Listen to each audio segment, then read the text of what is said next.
ಸಣ್ಣ ಅಳಿಲು ಸೇವೆಯನ್ನ ಬಟ್ಟೆ ಕೊಡೋದ್ರ ಮುಖಾಂತರ ಸೇವಾ ಸಿಂಧು ಏನೋ ಅನಾಥಾಲಯಕ್ಕೆ ಮಾಡಿದ್ವಿ. ನಾಳೆನೂ ಕೂಡ ಒಂದಷ್ಟು ಸೀರೆಗಳನ್ನ ತಂದುಕೊಡ್ತೀವಿ.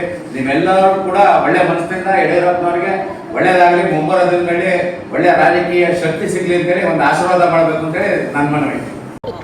ಇವತ್ತು ಮಾಜಿ ಮುಖ್ಯಮಂತ್ರಿ BS ಯಡಿಯೂರಪ್ಪನವರ ಹುಟ್ಟುಹಬ್ಬವನ್ನು ವಿಶೇಷವಾಗಿ ವಿಭಿನ್ನವಾಗಿ ಒಂದು ಅರ್ಥಪೂರ್ಣವಾಗಿ ಇವತ್ತು ಮಂಡ್ಯದಲ್ಲಿ ಆಚರಣೆ ಮಾಡ್ತಾಯಿದ್ದೀವಿ.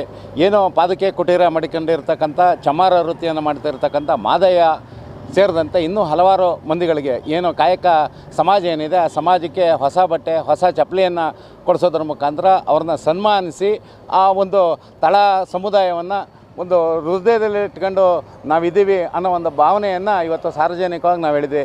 78ರಲ್ಲಿ ಸಕ್ರಿಯ ರಾಜಕಾರಣಕ್ಕೆ ಬಂದಂಥ ಯಡಿಯೂರಪ್ಪನವರು ಪ್ರಥಮ ಬಾರಿಗೆ ಪುರಸಭೆ ಅಧ್ಯಕ್ಷರಾಗಿ ತದನಂತರ 4 ಬಾರಿ ಮುಖ್ಯಮಂತ್ರಿಗಳಾಗಿ ದಕ್ಷಿಣ ಭಾರತದಲ್ಲಿ BJP ಹೆಸರೇ ಇಲ್ಲದನ್ನೋದಂಥ ಸಂದರ್ಭದಲ್ಲೂ ಸೈಕಲ್ ತುಳಿದು ಊರೂರಿನಲ್ಲಿ ಪಕ್ಷವನ್ನು ಸಂಘಟನೆ ಮಾಡಿ ಇವತ್ತು BJP ರಾಜ್ಯದಲ್ಲಿ ಒಂದು ತಳಮಟ್ಟದಿಂದ ಗಟ್ಟಿಯಾಗಿದೆ ಅಂತಂದರೆ ಇವತ್ತು BS ಯಡಿಯೂರಪ್ಪನವರ ಒಂದು ಸ್ವಾರ್ಥರಹಿತ ರಾಜಕೀಯ ಜೀವನ ಏನಿದೆ ಇದಕ್ಕೆ ಸಾಕ್ಷಿ. ಹಾಗಾಗಿ ದೇವರು ಅವರಿಗೆ ಆಯುಸ್ಸು ಆರೋಗ್ಯ ಎಲ್ಲವನ್ನು ಕೊಟ್ಟು ಮುಂಬರುವ ದಿನಗಳಲ್ಲಿ ಅವರ ಮಾರ್ಗದರ್ಶನದಲ್ಲಿ BJP ಮತ್ತೆ ಅಧಿಕಾರಕ್ಕೆ ಬರಲಿ ಅನ್ನೋ ಒಂದು ಆಶಾಭಾವನೆಯೊಟ್ಟಿಗೆ ಇವತ್ತು ಮಂಡ್ಯ ನಗರದಾದ್ಯಂತ ಈ ರೀತಿ ವಿಭಿನ್ನವಾದ ವಿಶೇಷವಾದ ಕಾರ್ಯಕ್ರಮ ಮಾಡ್ತಾಯಿದ್ವಿ. ಮತ್ತು ಸಾರ್ವಜನಿಕ ಆಸ್ಪತ್ರೆಯಲ್ಲೂ ಕೂಡ ರೋಗಿಗಳಿಗೆ ಸಂಬಂಧಿಕರುಗಳಿಗೆ ಎಲ್ಲವನ್ನು ಮಧ್ಯಾಹ್ನದ ಭೋಜನವನ್ನು ಕೊಡುವಂಥ ವ್ಯವಸ್ಥೆ ಮಾಡ್ಕೊಂಡಿದ್ದೀವಿ.